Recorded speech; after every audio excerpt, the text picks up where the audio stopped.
बहुत जल्द पृथ्वी को एक मिनी मून मिलने वाला है। इस अस्थायी मिनी मून को 2024 PT5 नाम दिया गया है। दरअसल 2024 PT5 एक क्षुद्र ग्रह है जो कि अंतरिक्ष में यात्रा कर रहा है। माना जा रहा है कि पृथ्वी के ऑर्बिट में मौजूद ग्रेविटी इसे आकर्षित करेगी और ये अपनी यात्रा में आगे बढ़ने से पहले पृथ्वी की कक्षा में आधा चक्कर लगाएगा। देखिए, ये एक रेयर घटना है क्योंकि ऐसा बहुत कम देखने को मिलता है कि कोई क्षुद्र ग्रह पृथ्वी की ग्रेविटी के चलते उसकी कक्षा में चक्कर लगाए। आमतौर पर क्षुद्र ग्रह पृथ्वी की कक्षा में प्रवेश करते ही जल जाते हैं क्योंकि वे बहुत तेज गति से पृथ्वी के वायुमंडल में प्रवेश करते हैं। वायुमंडल में घर्षण के कारण यानी फ्रिक्शन के कारण इन पर अत्यधिक गर्मी उत्पन्न होती है। यह घर्षण हवा के कणों और क्षुद्र ग्रह के बीच टकराव से होता है, जिससे क्षुद्र ग्रह की सतह तेजी से गर्म होने लगती है। इस गर्मी के कारण क्षुद्र ग्रह जलने लगता है और अक्सर वायुमंडल में ही पूरी तरह से नष्ट हो जाता है। आसान शब्दों में कहें तो क्षुद्र ग्रह की उच्च गति और वायुमंडल के घर्षण से इतनी ज्यादा गर्मी पैदा होती है कि वो जलकर राख बन जाता है। यही रीजन है कि अधिकतर क्षुद्र ग्रह पृथ्वी तक पहुंचने से पहले नष्ट हो जाते हैं। जो क्षुद्र ग्रह पृथ्वी के गुरुत्वाकर्षण के चलते उसकी कक्षा में चक्कर लगाते हैं उन्हें मिनी मून कहते हैं। विज्ञान जगत में मिनी मून को काफी अहम माना जाता है क्योंकि इनमें कीमती धातुएं जैसे प्लेटिनम, सोना और अन्य दुर्लभ तत्व हो सकते हैं जो पृथ्वी पर बहुत कम मात्रा में पाए जाते हैं लेकिन अंतरिक्ष में बहुतायत में है। जब ये मिनी मून पृथ्वी के गुरुत्वाकर्षण से आकर्षित होते हैं तो यह वैज्ञानिकों और कंपनीज के लिए इन धातुओं का अध्ययन और संभावित रूप से खनन करने का मौका बन जाता है। अगर हम ऐसी तकनीक विकसित कर पाए जिससे इन धातुओं को निकाला जा सके तो यह भविष्य में अंतरिक्ष मिशनों और उद्योगों के लिए भी उपयोगी साबित हो सकता है। हालांकि तकनीकी परिभाषा के मुताबिक तो 2024 PT5 मिनी मून नहीं है क्योंकि यह पृथ्वी की कक्षा का पूरा चक्कर नहीं लगाएगा, लेकिन बताया जा रहा है कि यह पृथ्वी की कक्षा में 56 दिन से ज्यादा मौजूद रहेगा। आपको बता दें कि मंगल और बृहस्पति ग्रह की कक्षाओं के बीच कुछ छोटे छोटे आकाशीय पिंड हैं जो सूर्य की परिक्रमा कर रहे हैं। इन्हें क्षुद्र ग्रह कहते हैं। दुनिया वैश्विक तापमान, जलवायु परिवर्तन, लुप्त होते जानवर और पौधों की प्रजातियों, उर्वर जमीन का मरुस्थल में तब्दील होना, प्लास्टिक से महासागर और जमीन पर हो रहा प्रदूषण जैसी चिंताओं का सामना कर रही है। ऐसे में आने वाले कुछ महीनों में यूएन इन सभी मुद्दों से जुड़ी 4 बैठकों का आयोजन करने जा रहा है। देखिए, कोलंबिया में 21 अक्टूबर से 1 नवंबर के बीच बायोडायवर्सिटी यानी जैव विविधता को समर्पित एक सम्मेलन होने वाला है। कोलंबिया इस सम्मेलन के लिए एक सही स्पॉट है। यहाँ पृथ्वी की 10% के करीब जैव विविधता पाई जाती है। ये बैठक हर 2 साल में आयोजित होती है। इसमें इस बात पर चर्चा की जाती है कि दुनिया के देश प्राकृतिक जैव विविधता को संरक्षित करने के लिए क्या कर सकते हैं। 2022 में मॉन्ट्रियल में हुए एक समझौते के तहत दुनिया भर के देशों ने पृथ्वी के 30% हिस्से को पर्यावरण संरक्षण के अंतर्गत लाने पर सहमति जताई थी। वहीं जलवायु परिवर्तन पर होने वाला दुनिया का सबसे अहम सम्मेलन COP29 11 से 22 नवंबर 2024 के बीच अजरबैजान की मेजबानी में आयोजित किया जा रहा है। उम्मीद की जा रही है कि इस बैठक में लंबे वक्त से अटके जलवायु वित्त के मुद्दे पर सहमति बनेगी। देखिए, जलवायु परिवर्तन के लिए अमीर विकसित देशों को जिम्मेदार माना जाता है जिन्होंने जीवाश्म ईंधनों के बूते अपने देशों में औद्योगिकीकरण की क्रांति से लेकर वर्तमान समय तक के विकास को अंजाम दिया। और अब ये देश विकासशील और गरीब देशों से महंगी ग्रीन एनर्जी पर निवेश की उम्मीद कर रहे हैं। ऐसे में विकासशील देशों का कहना है कि हम ग्रीन एनर्जी यूज करेंगे, लेकिन फंडिंग विकसित देशों को करनी होगी जो पृथ्वी की इस स्थिति के लिए जिम्मेदार हैं। अजरबैजान की राजधानी बाकू में होने वाले इस सम्मेलन के लिए ये मुद्दा बहुत अहम है। साथ ही यूएसए के इलेक्शन का रिजल्ट बैठक के कुछ दिन पहले ही आने वाला है। ये रिजल्ट भी बैठक के रुख को डिसाइड करने में अहम साबित होगा। इसके अलावा सऊदी अरब के रियाद में 2 से 13 दिसंबर के बीच COP16 ऑन डिजर्टिफिकेशन का आयोजन होने वाला है। इसमें 2030 तक 1.5 बिलियन हेक्टेयर जमीन को रिस्टोर करने के तरीकों पर चर्चा होगी। इसके अलावा दक्षिण कोरिया में नवंबर में प्लास्टिक संधि को लेकर फाइनल सम्मेलन होना है। 2022 में 175 देशों के बीच दुनिया की पहली प्लास्टिक संधि को लेकर सहमति बनी थी। इस पर फाइनल बातचीत नवंबर में होने वाले सम्मेलन में होगी। स्टडी IQ की टीम ने जब प्रयागराज में सेमिनार किया तो बिहार के बहुत से बच्चों ने हमें विभिन्न माध्यमों से मैसेज कर कहा कि पटना भी आइए। विद्यार्थियों की इस डिमांड को हम भला कैसे इग्नोर कर सकते थे। इसलिए अब इंतजार की घड़ियां खत्म करते हुए स्टडी IQ की टीम आपसे मिलने आ रही है पटना। 22 सितंबर यानी इसी रविवार सुबह 11 बजे होगी आपसे मुलाकात AN कॉलेज के ऑडिटोरियम में। और मेरे साथ होंगे Atul sir, Virat sir, Shashank sir, Bhuvan sir और चंदन सर, यानी पूरी टीम। ये ओपन सेमिनार बिल्कुल निःशुल्क है, तो तैयार हो जाइए स्टडी IQ की टीम से मिलने के लिए और बिना देर किए इस वीडियो के डिस्क्रिप्शन बॉक्स में दिए गए फॉर्म को भरकर अपना रजिस्ट्रेशन जरूर करा लीजिए। तो मिलते हैं इसी रविवार यानी 22 सितंबर को सुबह 11 बजे AN कॉलेज में।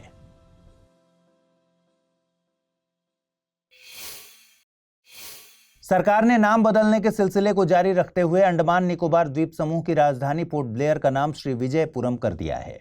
सरकार के मुताबिक नाम बदलने के पीछे मकसद है देश को औपनिवेशिक काल की मानसिकता से मुक्त कराना। सरकार का इस औपनिवेशिक मानसिकता को बदलने से क्या मतलब है? देखिए, भारत में तकरीबन 200 सालों तक ब्रिटिशर्स का नियंत्रण रहा। देश के प्रशासन को चलाते हुए कई शहरों, जगहों, बिल्डिंग्स के नाम उन्होंने अपने ऑफिसर्स के नाम पर रखे।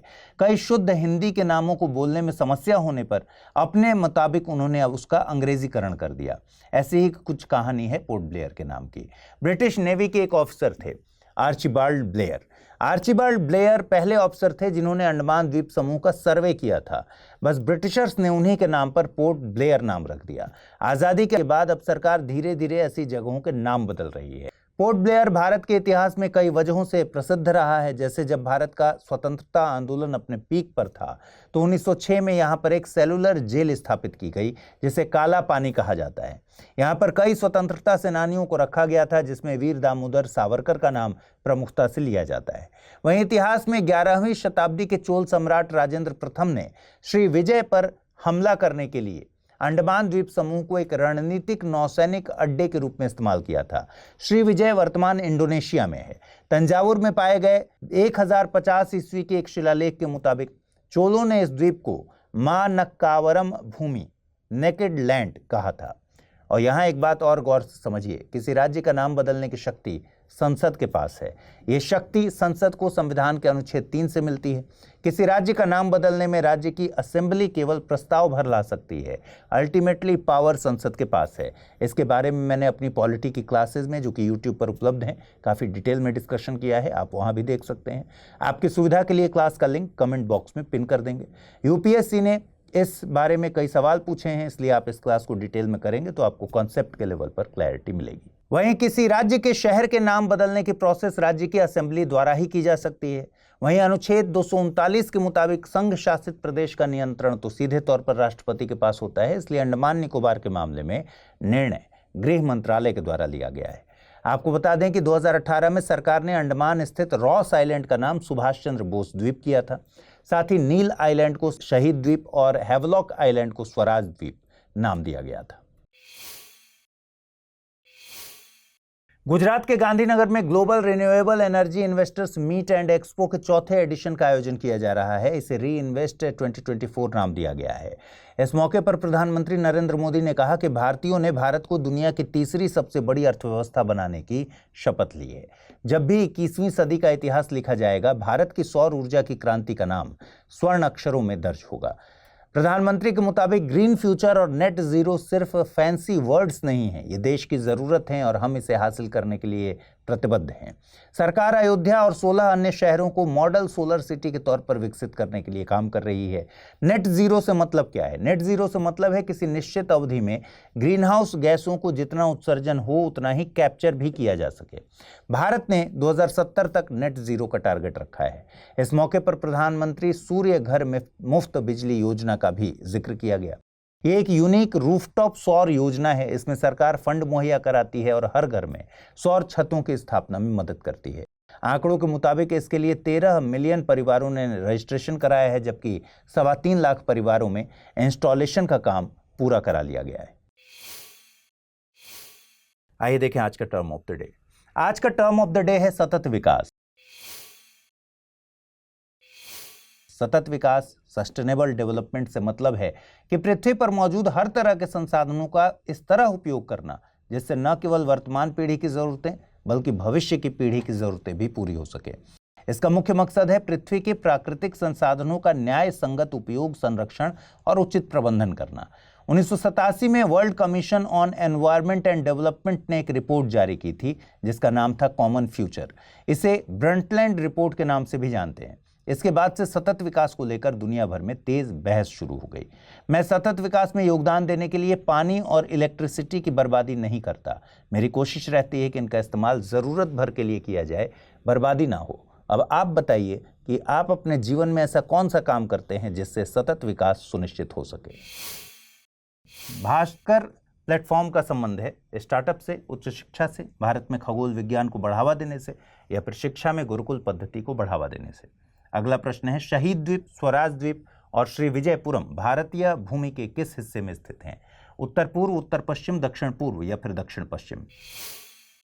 निम्नलिखित कथनों पर विचार कीजिए। ICAO यूएन की एक विशेषीकृत एजेंसी है। ICAO अंतर्राष्ट्रीय स्तर पर सिविल एविएशन के लिए काम करने वाली संस्था है। सही कथनों को चुनना था, केवल एक, केवल दो, एक और दो, दोनों, न तो एक न ही दो। सही जवाब है कि दोनों कथन सही हैं, यानी विकल्प सी। अगला प्रश्न था, हाल ही में Asia Pacific ministerial conference on civil aviation का आयोजन कहाँ किया गया? जापान, भारत, नेपाल या फिर श्रीलंका। सही जवाब है भारत, यानी विकल्प बी। 16 सितंबर को international day for the preservation of the ozone layer मनाया गया। साल 2024 के लिए इस दिन की theme Montreal protocol advancing climate action रखी गई थी और इस मौके पर WMO यानी विश्व मौसम विज्ञान संगठन ने अपनी सालाना report WMO ozone and UV bulletin जारी की है। इस रिपोर्ट में ओजोन लेयर पर मौसम संबंधी प्रभावों की सूचना, साथ ही 2023 में हुए ज्वालामुखी विस्फोट के प्रभावों का आकलन किया गया है। रिपोर्ट में दावा किया गया है कि ओजोन लेयर रिकवरी के ट्रैक पर है। साथ ही ट्रोपोस्फेयर यानी क्षोभ मंडल में ओजोन को नुकसान पहुंचाने वाले पदार्थ क्लोरीन और ब्रोमीन में लगातार गिरावट देखी जा रही है। अगर वर्तमान नीतियां लागू रहीं तो उम्मीद की जा रही है कि अंटार्कटिका के ऊपर ओजोन की रिकवरी साल 2066 तक, वहीं आर्कटिक के ऊपर 2045 तक और बाकी दुनिया में 2040 तक रिकवरी की उम्मीद जताई गई है। देखिए, ओजोन रिकवरी की यह कहानी दिखाती है कि कैसे दुनिया के देश अगर साथ मिलकर किसी मुद्दे पर सहमति दिखाएं तो लगभग हर समस्या का हल निकाला जा सकता है। 1985 में एक ब्रिटिश दल ने टोटल ओजोन मैपिंग स्पेक्ट्रोमीटर के जरिए अंटार्कटिका के ऊपर ओजोन होल का पता लगाया था। वैश्विक स्तर पर ओजोन परत में हो रहे नुकसान के बारे में जब पता चला तो ओजोन परत की सुरक्षा के लिए 1985 में ही वियना कन्वेंशन ले आया गया। ये संधि 1988 से लागू है। ये पहली ऐसी संधि थी जिस पर शामिल सभी देशों ने हस्ताक्षर किए थे।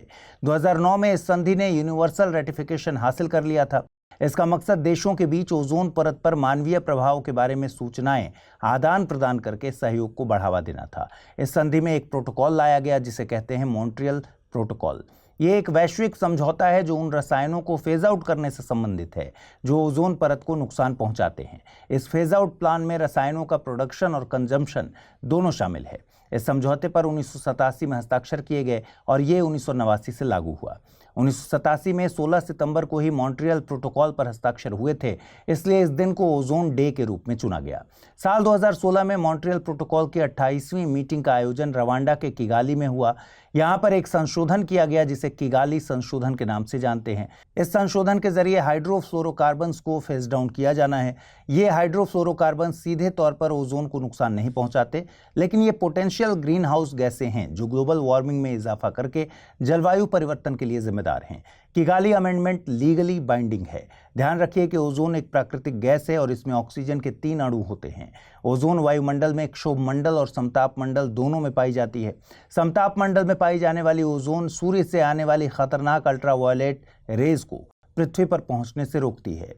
वहीं क्षोभ मंडल में पाई जाने वाली ओजोन स्मॉग बनाती है जो कि हानिकारक है। 18 सितंबर से मैक्सिको में नोबेल शांति पुरस्कार विजेताओं का 19वां वैश्विक सम्मेलन आयोजित किया जा रहा है। इसकी थीम पीस फॉर प्रोग्रेस रखी गई है। इसमें तेलंगाना के उप मुख्यमंत्री मल्लू भट्टी विक्रमार्क शामिल होने जा रहे हैं। इसके अलावा गिनीज रिकॉर्ड होल्डर मैजिशियन सामला वेणु पहले भारतीय होंगे जो इस इवेंट में परफॉर्म करेंगे। इस सम्मेलन में दुनिया भर के प्रतिष्ठित पीस मेकर्स हिस्सा लेंगे और सम्मेलन का मकसद दुनिया में मौजूद गैप को खत्म करना है जिससे वैश्विक स्तर पर शांति स्थापित हो सके। यहाँ एक बात याद रखनी होगी कि ये सम्मेलन नोबेल पुरस्कारों का नहीं है, बल्कि शांति के लिए जिन लोगों को नोबेल मिला है या जो किसी भी तरीके से दुनिया में शांति लाने का काम कर रहे हैं ये उन लोगों के लिए होने वाला सम्मेलन है। आपको बता दें कि नोबेल पुरस्कार दुनिया के सबसे प्रतिष्ठित पुरस्कार हैं। अल्फ्रेड नोबेल नाम के बिजनेसमैन और इन्वेंटर के नाम पर ये पुरस्कार दिए जाते हैं। ये पुरस्कार उनकी वसीयत के मुताबिक दिए जाते हैं। अल्फ्रेड नोबेल ने अपनी वसीयत में लिखा था कि जिन्होंने बीते सालों में मानव जाति को सबसे ज़्यादा लाभ पहुंचाया होगा, उन्हें उनकी संपत्ति के बड़े हिस्से से पुरस्कृत किया जाएगा। जिन लोगों ने मानवता के लिए भौतिकी, रसायन विज्ञान, मेडिसिन, साहित्य और शांति के क्षेत्र में सबसे बड़ा योगदान दिया हो। उनकी वसीयत के मुताबिक 1901 में पहले नोबेल पुरस्कार दिए गए। बाद में 1969 में स्वीडन के केंद्रीय बैंक की 300वीं सालगिरह मनाने के लिए अर्थशास्त्र में एक नया पुरस्कार जोड़ा गया। नोबेल शांति पुरस्कार नॉर्वे में दिया जाता है, जबकि अन्य पुरस्कार स्वीडन में। नोबेल पुरस्कारों की घोषणा हर साल अक्टूबर में की जाती है। नोबेल पुरस्कार हर साल 10 दिसंबर को अल्फ्रेड नोबेल की पुण्यतिथि पर प्रदान किए जाते हैं, जिसे नोबेल दिवस कहते हैं। हर कैटेगरी में पुरस्कार को अधिकतम 3 व्यक्तियों को दिया जा सकता है। नोबेल पुरस्कार को वापस नहीं लिया जा सकता। हालांकि यदि घोषणा के बाद विजेता की मृत्यु हो जाती है तो उन्हें पुरस्कार दिया जा सकता है, लेकिन किसी को मरणोपरांत नामांकित नहीं किया जा सकता।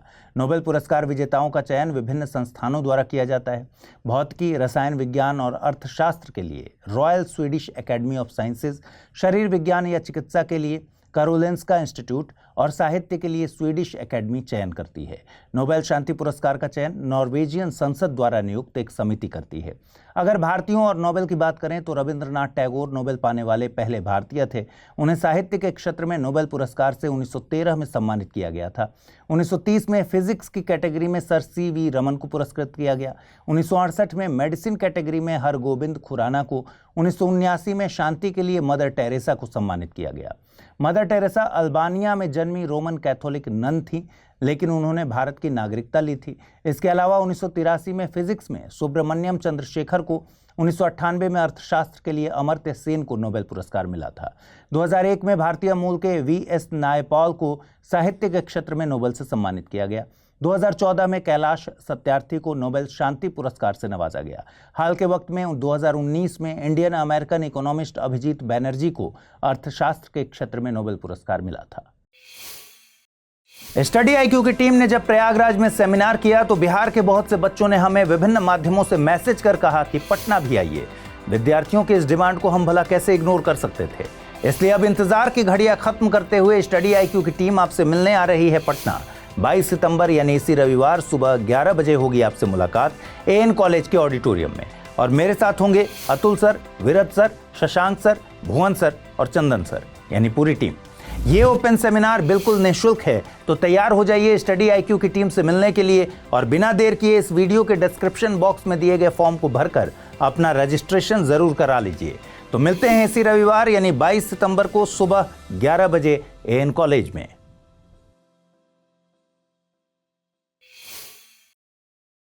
कुछ देशों में राजनीति केवल किसी एक देश, व्यक्ति या विचारधारा के भरोसे ही चल रही होती है। अगर वो मुद्दा खत्म हो जाए तो तथाकथित राजनेताओं के पास कमेंट करने के लिए कुछ भी नहीं बचेगा। किसी एक वर्ग की इतनी आलोचना की नागरिकों के दूसरे वर्ग को लगे कि अगर ये रहे तो हम खत्म हो जाएंगे। ऐसा भी नहीं है कि इन राजनेताओं को कोई वास्तविक चिंता होती है, ये केवल अपनी राजनीति चमकाने का तरीका होता है। अभी हाल ही में ईरान के सुप्रीम लीडर सैयद अली हुसैनी खैमनेई ने भारत को गाजा और म्यांमार के साथ लिस्ट किया, जहां पर मुस्लिम सफ़र कर रहे हैं, कष्ट में जी रहे हैं। उन्होंने अपने ये विचार ट्विटर यानी X पर लिखे। इसके बाद भारत के विदेश मंत्रालय की तरफ से कड़ी प्रतिक्रिया दी गई है। विदेश मंत्रालय द्वारा जारी स्टेटमेंट में कहा गया कि ईरान के सर्वोच्च नेता द्वारा भारत में अल्पसंख्यकों के बारे में की गई टिप्पणियों की कड़ी निंदा करते हैं। इस तरह के कमेंट अनएक्सेप्टेबल हैं। अल्पसंख्यकों पर टिप्पणी करने वाले देशों को सलाह दी जाती है कि वे दूसरों के बारे में कोई भी टिप्पणी करने से पहले खुद अपना रिकॉर्ड देख लें।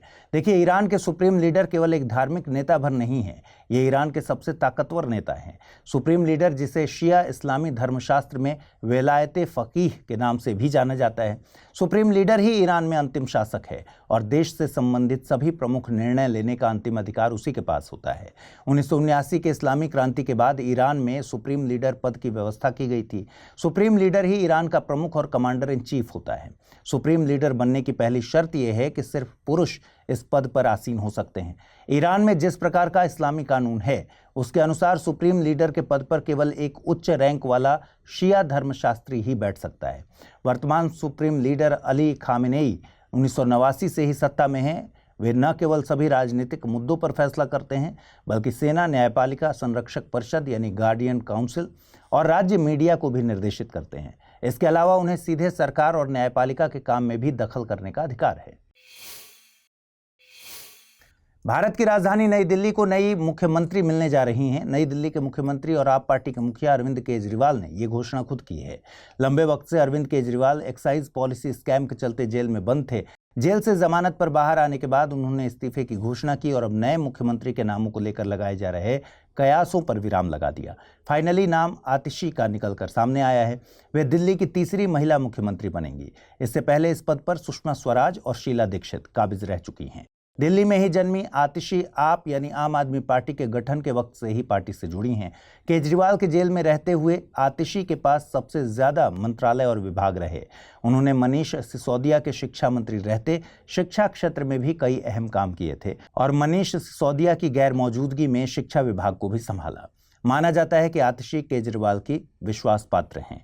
आतिशी को पहले आतिशी मार्लेना के नाम से जाना जाता था। कहा जाता है कि ये नाम मार्क्स और लेनिन के नामों से बनाया गया था, लेकिन बाद में उन्होंने अपने नाम से ये सरनेम हटा लिया। बताते हैं कि विपक्षी दलों ने उनके सरनेम के चलते उन्हें विदेशी और ईसाई बताना शुरू कर दिया था। 1991 में 69वें संविधान संशोधन के जरिए संघ शासित प्रदेश दिल्ली को विशेष दर्जा मिला था। इसे राष्ट्रीय राजधानी क्षेत्र दिल्ली का नाम दिया गया था। लेफ्टिनेंट गवर्नर को दिल्ली का प्रशासक नियुक्त किया गया था। दिल्ली के लिए विधानसभा की व्यवस्था की गई थी। दिल्ली में मुख्यमंत्री की नियुक्ति राष्ट्रपति के द्वारा की जाती है। अन्य मंत्रियों की नियुक्ति मुख्यमंत्री की सलाह पर राष्ट्रपति के द्वारा की जाती है। आइए देखते हैं आज का टर्म ऑफ द डे। आज का टर्म ऑफ द डे है हेलीकॉप्टर मनी। इस शब्द का प्रयोग अमेरिकी अर्थशास्त्री मिल्टन फ्रीडमैन ने किया था। इसका शाब्दिक अर्थ है हेलीकॉप्टर द्वारा आसमान से पैसे गिराना। हेलीकॉप्टर मनी का साधारण तौर पर मतलब है कि केंद्रीय बैंक द्वारा सरकार को दिया गया वो पैसा जो सरकार को बैंक को वापस नहीं लौटाना पड़ता। इसमें लोगों को पैसा खर्च करने के लिए उकसाया जाता है जिससे इकोनॉमी को बूस्ट मिले। हेलीकॉप्टर मनी मॉनेटरी पॉलिसी का एक अपरंपरागत तरीका है जिसमें गिरती हुई अर्थव्यवस्था को ट्रैक पर लाने की कोशिश की जाती है। इस नीति के तहत केंद्रीय बैंक ज्यादा कैश प्रिंट करती है जिसे सरकारों के जरिए लोगों तक पहुंचाया जाता है जिससे मांग में वृद्धि हो। इसमें सेंट्रल बैंक लोगों तक पैसा ऐसे पहुंचाती है जैसे हेलीकॉप्टर से बट रहा हो। यह व्यवस्था घाटे में चल रही अर्थव्यवस्था को बूस्ट देने के लिए ले आई जाती है। पहला सवाल है, निम्नलिखित में से कौन सा एक ओजोन का अवक्षय करने वाले पदार्थों के उपयोग पर नियंत्रण करने और उन्हें चरणबद्ध रूप से फेज आउट करने के मुद्दे से संबंधित है? ब्रेटन वुड्स सम्मेलन, मॉन्ट्रियल प्रोटोकॉल, क्योटो प्रोटोकॉल या फिर नागोया प्रोटोकॉल? अगला प्रश्न है, सुभद्रा योजना को किस राज्य की महिलाओं के लिए लॉन्च किया गया है? उत्तर प्रदेश, गुजरात, ओडिशा या फिर तेलंगाना? भास्कर प्लेटफॉर्म का संबंध है स्टार्टअप से, उच्च शिक्षा से, भारत में खगोल विज्ञान को बढ़ावा देने से, शिक्षा में गुरुकुल पद्धति को बढ़ावा देने से। सही जवाब है इसका विकल्प ए यानी स्टार्टअप से। अगला प्रश्न है, शहीद द्वीप, स्वराज द्वीप और श्री विजयपुरम भारतीय भूमि के किस हिस्से में स्थित हैं? उत्तर पूर्व, उत्तर पश्चिम, दक्षिण पूर्व या फिर दक्षिण पश्चिम?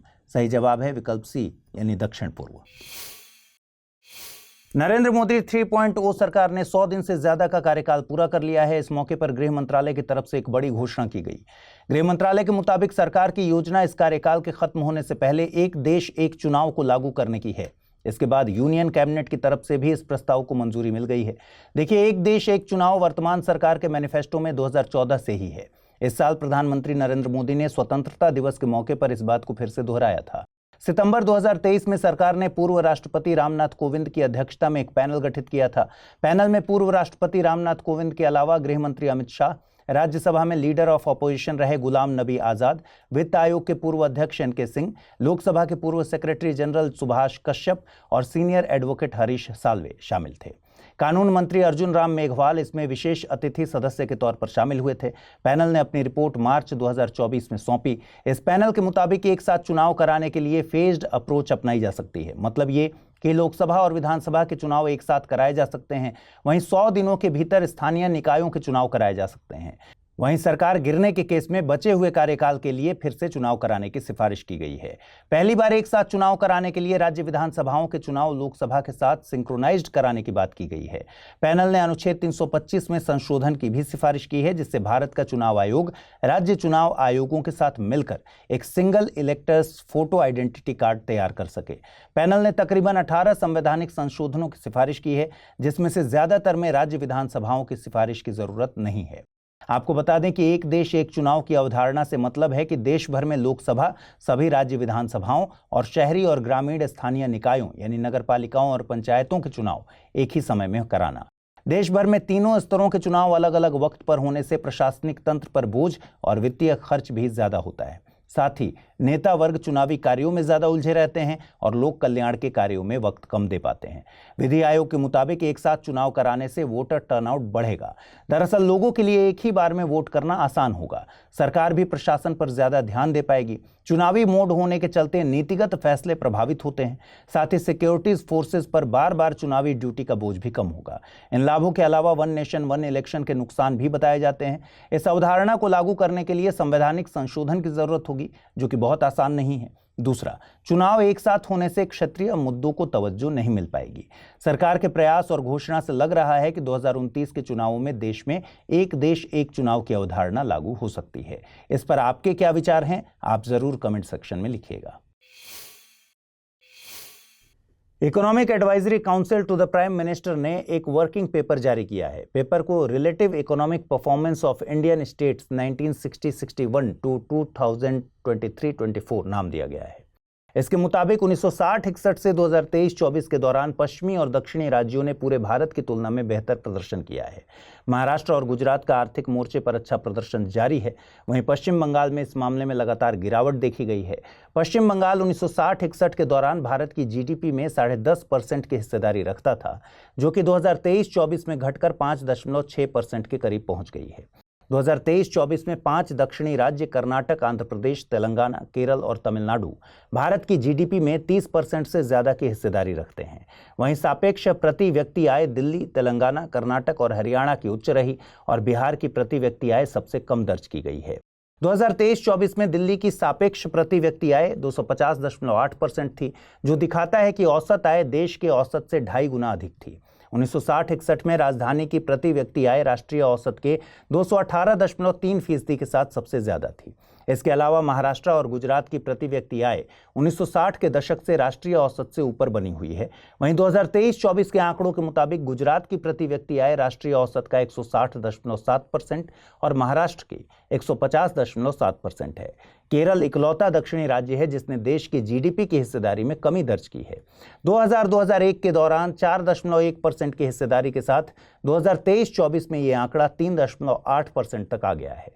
मैंने खबर की शुरुआत में बताया था कि ये वर्किंग पेपर EAC-PM के द्वारा जारी किया गया था। EAC-PM एक स्वतंत्र निकाय है जिसका गठन भारत सरकार, विशेष तौर पर प्रधानमंत्री को आर्थिक एवं संबंधित मुद्दों पर सलाह देने के लिए किया गया है। वर्तमान में इसके अध्यक्ष हैं डॉक्टर विवेक देबरॉय। यूनियन कैबिनेट ने अंतरिक्ष के क्षेत्र में कुछ महत्वपूर्ण फैसलों को मंजूरी दी है। इसमें वीनस ऑर्बिटर मिशन, चंद्रयान 4, भारतीय अंतरिक्ष स्टेशन और नेक्स्ट जनरेशन लॉन्च व्हीकल के विकास जैसी पहलों को मंजूरी मिली है। वीनस ऑर्बिटर मिशन शुक्र ग्रह के वायुमंडल और भूविज्ञान को बेहतर ढंग से समझने के लिए वैज्ञानिक अन्वेषण पर फोकस करेगा। साथ ही इसके घने वायुमंडल की जांच करके व्यापक जरूरी डेटा को कलेक्ट करेगा। शुक्र ग्रह पृथ्वी का निकटतम पड़ोसी है। इसे मॉर्निंग या इवनिंग स्टार भी कहा जाता है क्योंकि यह शाम को पश्चिम में और सुबह के वक्त पूर्व दिशा में दिखाई देता है। सूर्य से दूरी के क्रम में यह बुध के बाद आने वाला दूसरा ग्रह है। जैसे पृथ्वी के पास चंद्रमा है, लेकिन शुक्र का कोई प्राकृतिक उपग्रह नहीं है।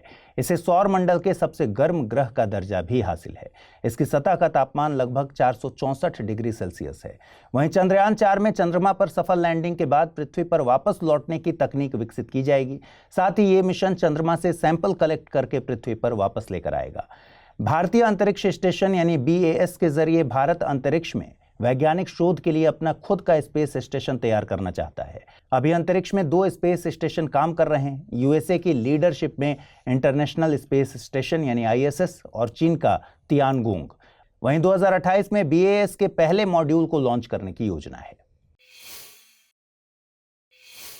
स्क्वाड्रन लीडर मोहना सिंह ने एक बार फिर से इतिहास में अपना नाम स्वर्णिम अक्षरों में दर्ज करवाया। दरअसल हाल ही में जोधपुर में तरंग शक्ति एक्सरसाइज ऑर्गेनाइज हुई थी। इस तरंग शक्ति एक्सरसाइज में मोहना सिंह LCA तेजस उड़ाने वाली पहली भारतीय महिला फाइटर पायलट बन गई। आपको बता दें कि मोहना सिंह LCA तेजस का संचालन करने वाली 18 फ्लाइंग बुलेट्स स्क्वाड्रन में शामिल हो गई हैं। खास बात यह है कि इस एक्सरसाइज को आर्म्ड फोर्सेस द्वारा मेक इन इंडिया का समर्थन करने के प्रयासों के रूप में देखा जा रहा है। इस एक्सरसाइज में अमेरिका, ग्रीस, श्रीलंका, ऑस्ट्रेलिया और कई अन्य देशों सहित दुनिया की टॉप एयर फोर्सेज ने अपने टॉप लेवल के लड़ाकू विमानों के साथ भाग लिया है। स्क्वाड्रन लीडर मोहना सिंह की इस उपलब्धि ने फिर से इस बात पर मुहर लगा दी कि इंडियन एयरफोर्स जेंडर इक्वालिटी और विमेन एम्पावरमेंट के लिए कितना डेडिकेटेड है। गौरतलब है कि भारत सरकार द्वारा 2016 में महिलाओं के लिए लड़ाकू विमान सेक्टर के दरवाजे खोले गए थे। तब से इंडियन एयरफोर्स में लगभग 20 महिला लड़ाकू पायलट शामिल हो चुकी हैं। वहीं मोहना सिंह के साथ स्क्वाड्रन लीडर भावना कांत और स्क्वाड्रन लीडर अवनी चतुर्वेदी भी भारत की पहली महिला फाइटर पायलटों में गिनी जाती हैं। चलिए अब जिस फाइटर प्लेन के जरिए मोहना सिंह ने ये इतिहास रचा उसकी भी बात करते हैं। देखिए, LCA यानी लाइट कॉम्बैट एयरक्राफ्ट परियोजना भारत सरकार द्वारा 1984 में शुरू की गई थी। इसका मकसद धीरे धीरे पुराने हो चुके MiG-21 फाइटर प्लेन की जगह हल्के इंडियन एयरक्राफ्ट को लाना था। 1984 में भारत सरकार ने LCA कार्यक्रम का प्रबंधन करने के लिए रक्षा अनुसंधान और विकास संगठन यानी DRDO के तहत एरोनॉटिकल डेवलपमेंट एजेंसी ADA की स्थापना की। इस प्रकार तेजस फाइटर प्लेन को ADA द्वारा डिजाइन किया गया है और हिंदुस्तान एरोनॉटिक्स लिमिटेड HAL द्वारा भारतीय वायुसेना और भारतीय नौसेना के लिए बनाया जाता है। तेजस की खूबियों की बात करें तो यह अपनी कैटेगरी में सबसे हल्का, सबसे छोटा और टेललेस मल्टी रोल सुपरसोनिक लड़ाकू विमान है। यह 1.8 मैक की अधिकतम स्पीड पकड़ सकता है। ये 4000 किलोग्राम तक का अधिकतम पेलोड ले जा सकता है और इसकी रेंज 3000 किलोमीटर तक की है। फिलहाल तेजस के 3 प्रोडक्शन वेरिएंट हैं, तेजस मार्क 1, मार्क 1A और तेजस ट्रेनर या लाइट अटैक एयरक्राफ्ट। आइए देखें आज का टर्म ऑफ द डे। आज का टर्म ऑफ द डे है ब्लू वाटर पॉलिसी। पुर्तगाली भारत आने वाले पहले यूरोपीय शक्ति थे। भारत में कई सारी चीजें पुर्तगालियों की ही देन है। इनमें से एक है ब्लू वाटर पॉलिसी, जिसे पहले पुर्तगाली गवर्नर और वायसराय फ्रांसिस्को द अल्मीडा द्वारा शुरू किया गया था। उसने हिंद महासागर में प्रभुत्व स्थापित करने के मकसद से ब्लू वाटर पॉलिसी चलाई थी। ब्लू वाटर पॉलिसी का मकसद सिर्फ व्यापार पर नियंत्रण नहीं था, बल्कि समुद्रों पर संपूर्ण प्रभुत्व स्थापित करना था। इसका मतलब था कि पुर्तगाली शक्तियां केवल भूमि पर युद्ध करने के बजाय समुद्र में भी लड़ाई लड़ेंगी और समुद्र के रास्तों को नियंत्रित करेंगी। इस नीति के जरिए उन्होंने अपने व्यापारिक प्रतिस्पर्धियों, विशेष रूप से अरबों और अन्य यूरोपीय शक्तियों को समुद्री व्यापार से दूर रखने की कोशिश की। पुर्तगालियों ने पश्चिमी तट पर कई बंदरगाहों पर अपनी शक्ति स्थापित की, जिससे वे न केवल भारत बल्कि अफ्रीका और एशिया के अन्य हिस्सों में भी व्यापार कर सकें। उन्होंने गोवा, दमन और दीव जैसे महत्वपूर्ण स्थानों पर कब्जा किया, जो बाद में भी उनके भारत में लंबे समय तक रहने के महत्वपूर्ण केंद्र बने रहे। Relative economic performance of Indian states 1960-61 to 2023-24 निम्नलिखित में से किस संस्था के द्वारा जारी किया गया वर्किंग पेपर है? नीति आयोग, लोक लेखा समिति, प्रधानमंत्री की आर्थिक सलाहकारी परिषद या फिर वित्त मंत्रालय? अगला प्रश्न है, एशियाई चैंपियंस ट्रॉफी में भारतीय हॉकी टीम ने किस देश को हराकर 5वीं बार जीत हासिल की? पाकिस्तान, मलेशिया, चीन या फिर सिंगापुर? निम्नलिखित में से कौन सा एक ओजोन का अवक्षय करने वाले पदार्थों के उपयोग पर नियंत्रण करने और उन्हें चरणबद्ध रूप से फेज आउट करने के मुद्दे से संबंधित है? ब्रेटन वुड्स सम्मेलन, मॉन्ट्रियल प्रोटोकॉल, क्योटो प्रोटोकॉल या फिर नागोया प्रोटोकॉल? सही जवाब है मॉन्ट्रियल प्रोटोकॉल यानी ऑप्शन बी। अगला प्रश्न था, सुभद्रा योजना को किस राज्य की महिलाओं के लिए लॉन्च किया गया है? उत्तर प्रदेश, गुजरात, ओडिशा या फिर तेलंगाना? सही जवाब है ओडिशा यानी विकल्प सी। प्रधानमंत्री नरेंद्र मोदी क्वाड की बैठक में हिस्सा लेने के लिए यूएसए जाने वाले हैं। उससे पहले यूएसए में हुई एक घटना से हड़कंप मच गया है। दरअसल न्यूयॉर्क के मेलविले में स्थित स्वामी नारायण मंदिर के बाहर लगे साइन बोर्ड पर स्प्रे पेंट से आपत्तिजनक शब्द लिखे गए थे। इस पर यूएसए के 2 दर्जन से ज्यादा लॉ मेकर्स ने आपत्ति जाहिर की है। एक सीनियर सीनेटर के मुताबिक हिंदू पूजा स्थल का अपमान घृणित है। नफरत के लिए लॉन्ग आइलैंड या फिर न्यूयॉर्क या फिर पूरे अमेरिका में कोई भी जगह नहीं है। यूएसए स्थित भारतीय दूतावास ने भी इस पर कड़ी प्रतिक्रिया दर्ज कराई है। इस घटना को भारतीय प्रधानमंत्री की यात्रा से जोड़कर देखा जा रहा है। एक तो ये उनकी यात्रा के कुछ दिन पहले हुई घटना है, दूसरा मेलविले लॉन्ग आइलैंड के सफोल्क काउंटी में स्थित है, जो कि नासाउ वेटरन्स मेमोरियल कॉलेजियम से लगभग 28 किलोमीटर दूर है। यहीं पर प्रधानमंत्री नरेंद्र मोदी एक सामुदायिक कार्यक्रम को संबोधित करने वाले हैं। प्रधानमंत्री यूएसए क्वाड की बैठक में हिस्सा लेने जा रहे हैं। क्वाड समान सोच वाले लोकतंत्रों का एक अनौपचारिक समूह है। इसमें भारत, यूएसए, जापान और ऑस्ट्रेलिया शामिल हैं। इसका मकसद एक फ्री, ओपन और प्रॉस्पेरस इंडो पैसिफिक रीजन सुनिश्चित करना है। हिंद महासागर से लेकर पश्चिमी प्रशांत महासागर तक चीन की विस्तारवादी नीतियों से इस क्षेत्र को सुरक्षित रखना इसके मकसद में शामिल है। क्वाड की सबसे पहले संकल्पना साल 2007 में तत्कालीन जापानी प्रधानमंत्री शिंजो आबे ने दी थी। हालांकि वो अपने अस्तित्व में साल 2017 में आया। क्वाड का पहला औपचारिक सम्मेलन हुआ था 2021 में वर्चुअली। दुनिया की सबसे बड़ी रेडियो टेलीस्कोप स्का यानी स्क्वायर किलोमीटर एरे ने अपनी पहली ऑब्जर्वेशन की है। ये टेलीस्कोप आंशिक तौर पर फंक्शनल हो गई है, लेकिन अभी भी इसके निर्माण का काम जारी है। SKA हजारों रेडियो एंटीनास का एक नेटवर्क है, जिसमें से 197 दक्षिण अफ्रीका में और 1.3 लाख से ज़्यादा ऑस्ट्रेलिया में स्थित हैं। इन्हें एक सिंगल यूनिट के तौर पर काम करने के लिए डिज़ाइन किया गया है। इस तरह इस टेलीस्कोप को 2 महाद्वीपों में तैयार किया जा रहा है, जिससे ये दुनिया की सबसे बड़ी रेडियो टेलीस्कोप बन जाएगी। इसका मकसद ब्रह्मांड के बारे में नए तरीके से पता लगाना है। ये ब्रह्मांड की उत्पत्ति, निर्माण, आकाशगंगाएं कैसे बनी और उनके ऑरिजिन के बारे में पता लगाना, साथ ही जीवन की उत्पत्ति जैसे मुद्दों के बारे में पता लगाने का काम करेगी। इसे एक इंटरनेशनल साइंस प्रोजेक्ट के तहत तैयार किया जा रहा है, जिसका मुख्यालय यूके में स्थित है। भारत इस प्रोजेक्ट में शुरुआत से ही जुड़ा हुआ है। बीते साल दिसंबर में भारत को इस प्रोजेक्ट की पूर्ण सदस्यता भी हासिल हो गई है। दक्षिण अफ्रीका में स्थित इस फैसिलिटी को स्का मिड और ऑस्ट्रेलिया में स्थित फैसिलिटी को स्का लो नाम दिया गया है। ये नाम उन फ्रिक्वेंसी रेंज के नाम पर है जिन पर यह फैसिलिटी ऑपरेट करती हैं। आपको बता दें कि रेडियो टेलीस्कोप का इस्तेमाल अंतरिक्ष से आने वाली वीक रेडियो वेव्स को इकट्ठा करने, उन्हें फोकस करने और एम्पलीफाई करने के लिए किया जाता है, जिससे उनकी जानकारी का विश्लेषण किया जा सके। ये टेलीस्कोप हमें तारों, आकाशगंगाओं, ब्लैक होल और अन्य अंतरिक्षीय बॉडीज से आने वाली रेडियो तरंगों का अध्ययन करने में मदद करते हैं। इसके अलावा इन्हें हमारे सौरमंडल के ग्रहों से रेडियो तरंगे भेजने और वापस प्राप्त करने के लिए भी उपयोग किया जा सकता है। आर्टिफिशियल इंटेलिजेंस के लिए बनी यूएन की एडवाइजरी बॉडी ने अपनी फाइनल रिपोर्ट जारी की है, जिसमें गवर्नेंस में एआई से जुड़ी चुनौतियों और अंतराल को दूर करने के लिए 7 सिफारिशें की गई हैं। देखिए, यूएन ने बीते साल एआई पर एक सलाहकारी समिति का गठन किया था, जिसे इंटरनेशनल गवर्नेंस में एआई से जुड़े मुद्दों पर सलाह देने का काम सौंपा गया था। अब इन सिफारिशों को यूएन के सितंबर में होने वाले सम्मेलन के दौरान डिस्कस किया जाएगा। इस एडवाइजरी बॉडी ने एक एआई पैनल के गठन की सिफारिश की है, जिससे एआई लैब्स और दुनिया के बीच सूचनाओं का सिंक्रोनाइजेशन किया जा सके, जिससे निष्पक्ष और विश्वसनीय सूचनाएं हासिल हो सके। ओपन एआई के चैट जीपीटी के आने के बाद से दुनिया भर में फेक न्यूज़, गलत सूचनाओं का प्रकोप बढ़ा है। एआई के जरिए कुछ भी परोसा जा रहा है। दुनिया में कुछ ही देश हैं जो एआई टूल्स को रेगुलेट करने के लिए कानून लेकर आए हैं। इस मामले में यूरोपियन यूनियन दुनिया से आगे रहकर एक एआई एक्ट लेकर आई है। वहीं अभी एआई के मिलिट्री में रिस्पॉन्सिबल यूज के लिए ब्लूप्रिंट ऑफ एक्शन पारित हुआ था, जिसे यूएसए समेत 60 देशों का समर्थन मिला था। वहीं चीन ने इसे सपोर्ट करने से इनकार कर दिया। इसके अलावा एक एआई फंड को गठित करने की बात कही गई है। साथ ही पारदर्शिता और जवाबदेही सुनिश्चित करने के मकसद से ग्लोबल एआई डेटा फ्रेमवर्क के गठन की भी बात की गई है।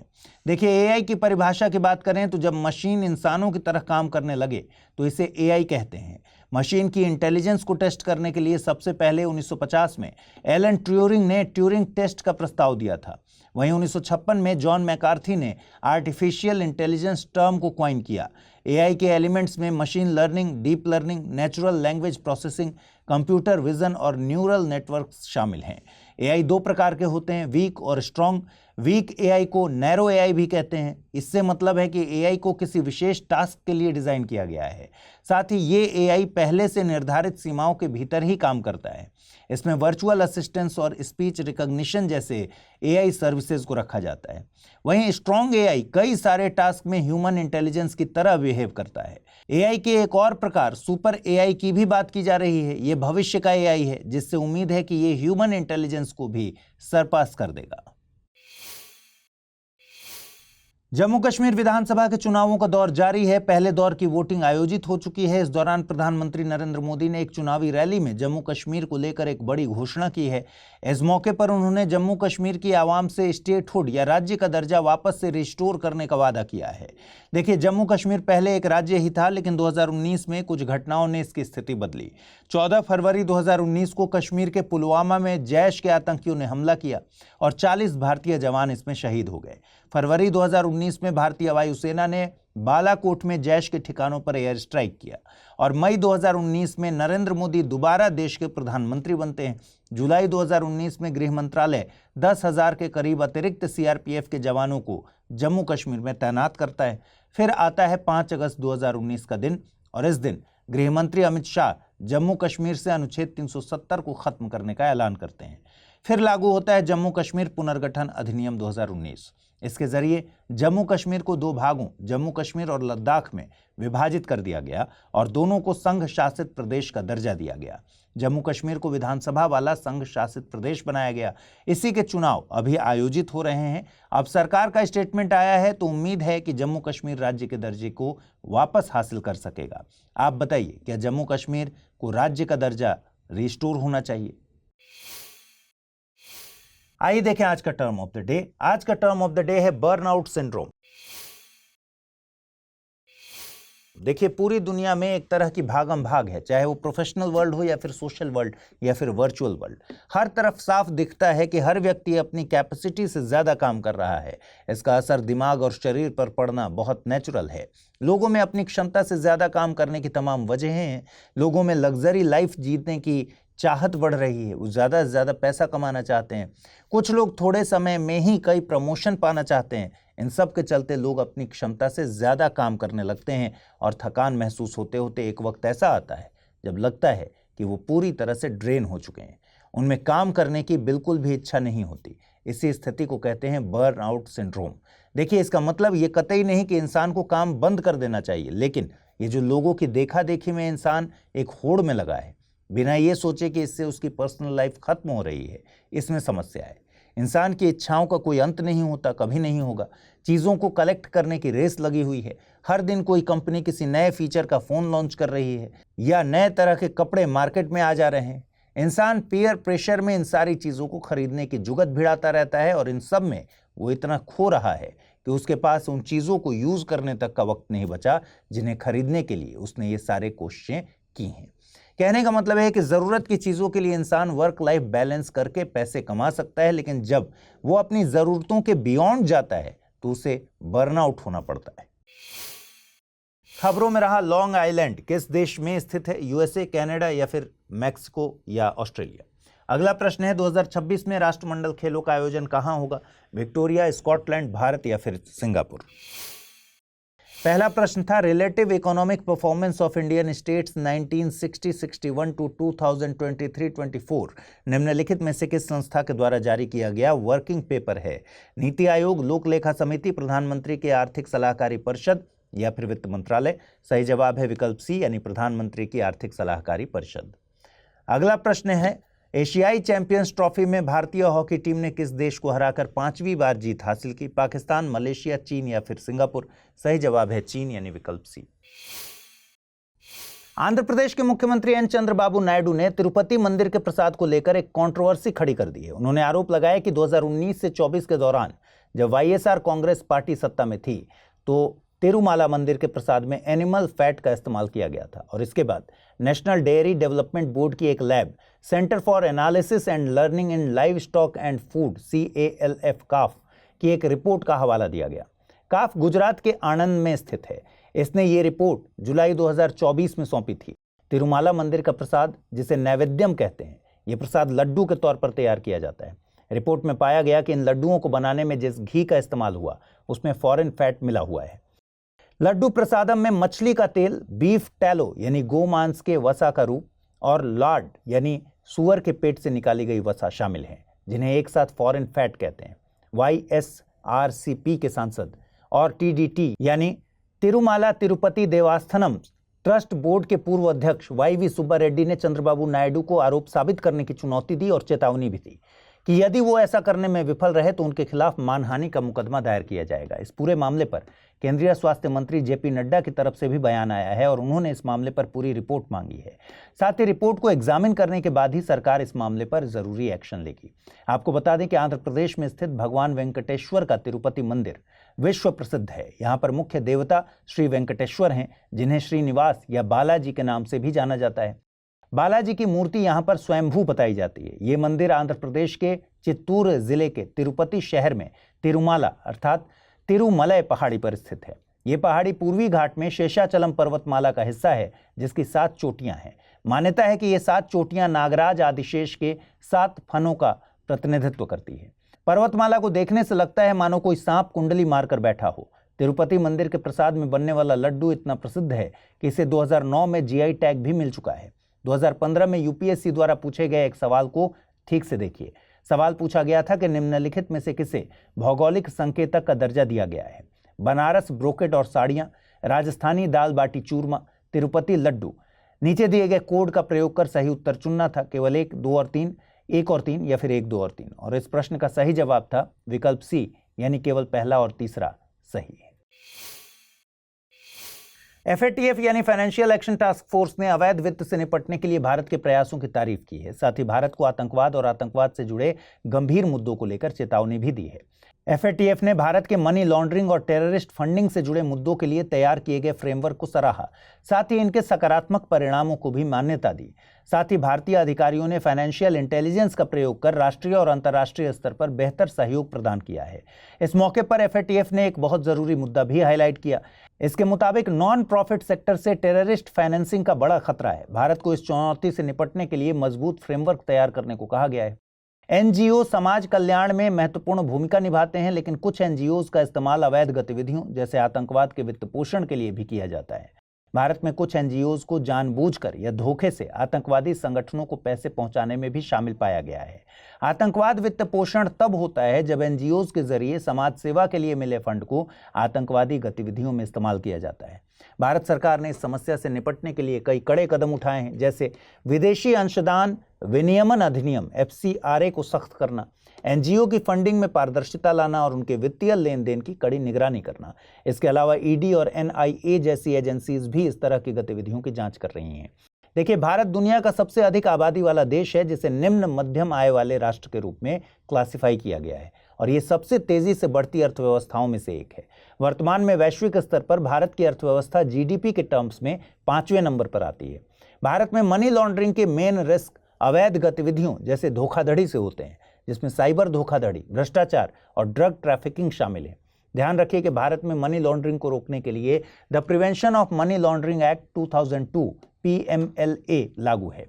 मनी लॉन्ड्रिंग से मतलब है रुपयों की हेराफेरी से।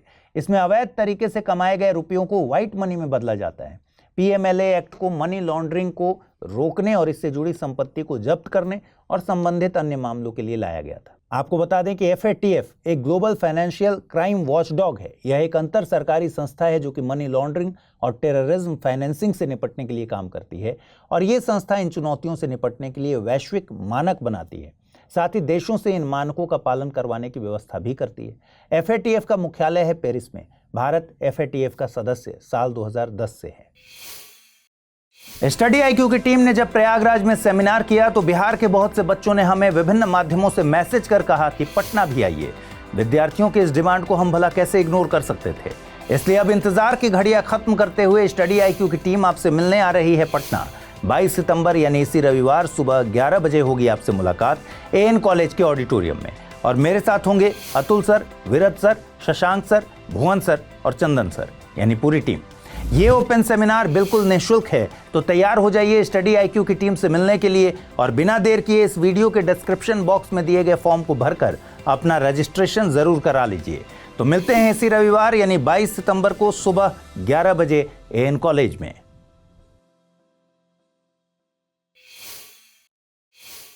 सरकार ने प्रोजेक्ट चीता की सालाना रिपोर्ट जारी की। रिपोर्ट में चीतों की संख्या बढ़ाने के मकसद से कूनो गांधी सागर लैंडस्केप को सुरक्षित करने की बात कही गई है। ये वन क्षेत्र मध्य प्रदेश और राजस्थान के सीमावर्ती इलाकों में फैला है।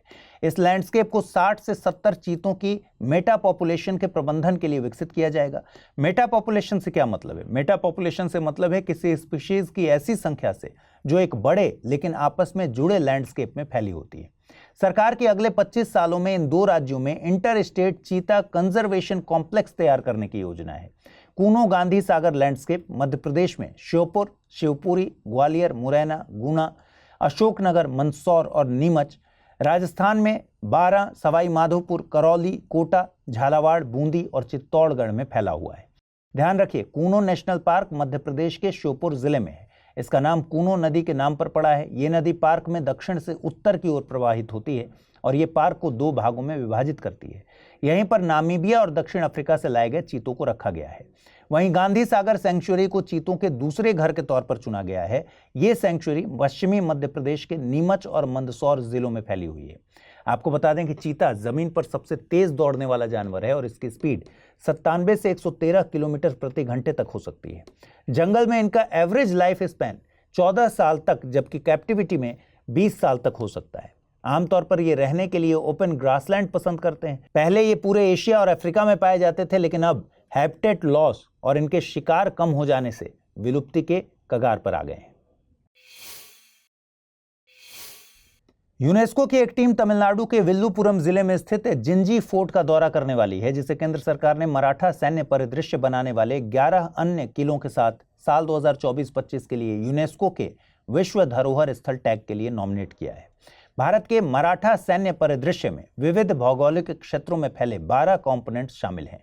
उनमें से 11 महाराष्ट्र में है और एक जिंजी फोर्ट तमिलनाडु में है।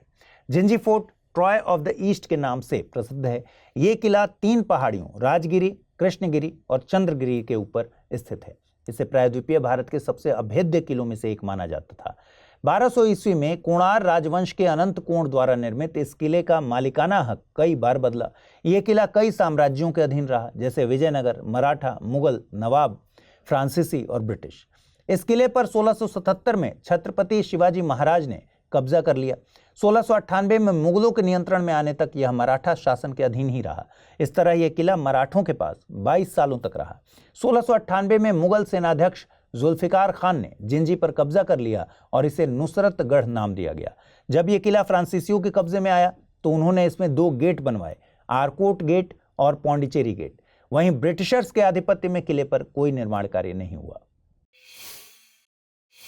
आइए देखते हैं आज का टर्म ऑफ द डे। आज का टर्म ऑफ द डे है मून लाइटिंग। मून लाइटिंग शब्द का अर्थ कॉर्नेल यूनिवर्सिटी की परिभाषा के मुताबिक समझते हैं। इसका मतलब हुआ कि मौजूदा कंपनी को बिना बताए अपना काम करने के घंटों के बाद दूसरी कंपनीज के लिए काम करना। मान लीजिए आप एक सॉफ्टवेयर इंजीनियर हैं, किसी आईटी कंपनी में सुबह 9 बजे से लेकर शाम 6 बजे तक काम करते हैं, लेकिन इसके बाद बिना अपनी कंपनी को बताए रात में किसी दूसरी कंपनी के लिए फ्रीलांस प्रोजेक्ट पर काम करते हैं, तो यही मून लाइटिंग है। क्योंकि आप अपनी मुख्य कंपनी को जानकारी दिए बिना दूसरी कंपनी के लिए काम कर रहे हैं। इस स्थिति में मून लाइटिंग नैतिक और कानूनी रूप से विवादास्पद हो सकती है, खासकर अगर कर्मचारी की मुख्य कंपनी ने ऐसी किसी गतिविधि पर रोक लगा रखी हो या अगर यह उस कंपनी के हितों के खिलाफ हो। अब सवाल उठता है कि लोग, खासकर युवा, ऐसा क्यों करते हैं? इस सवाल का एक आसान जवाब है पैसा। इस एक जवाब से उन तमाम सवालों के जवाब मिलते हैं जिनसे इस समय भारत की युवा पीढ़ी जूझ रही है। ये मुद्दे हैं नौकरियों की कमी, महंगाई की तुलना में तनख्वाह का न बढ़ना, भारी अनिश्चितता का दौर। इस पर लोगों के अलग अलग मत हैं। कई लोग मून लाइटिंग को सही करार देते हैं। उनका कहना है कि कोई युवा जो अपना परिवार लेकर दिल्ली, बेंगलुरु जैसे शहरों में नौकरी कर रहा है और उसे सैलरी में फ्रेशर के नाम पर बहुत कम तनख्वाह दी जाती है, तो वो मून लाइटिंग करेगा ही। वहीं इसका विरोध करने वाले पक्ष में ज़्यादातर वही लोग हैं जो बड़ी कंपनीज के मालिक हैं। वे इसे कानूनी रूप से गलत होने के साथ साथ नैतिक तौर पर भी गलत बताते हैं। अब आप बताइए, आपके हिसाब से मून लाइटिंग सही है या फिर गलत? विश्व स्वास्थ्य संगठन ने किस देश को कुष्ठ रोग से मुक्त होने वाला दुनिया का पहला देश घोषित किया है? जॉर्डन, भारत, पाकिस्तान या फिर नेपाल? अगला प्रश्न, खबरों में रहा तिरुपति मंदिर किस राज्य में स्थित है? तेलंगाना, तमिलनाडु, आंध्र प्रदेश या कर्नाटक? खबरों में रहा लॉन्ग आइलैंड किस देश में स्थित है? यूएसए, कनाडा, मैक्सिको या फिर ऑस्ट्रेलिया? सही जवाब है विकल्प ए यानी यूएसए। और अगला प्रश्न था 2026 में राष्ट्रमंडल खेलों का आयोजन कहां किया जाएगा? विक्टोरिया, स्कॉटलैंड, भारत या फिर सिंगापुर? सही जवाब है विकल्प बी यानी स्कॉटलैंड।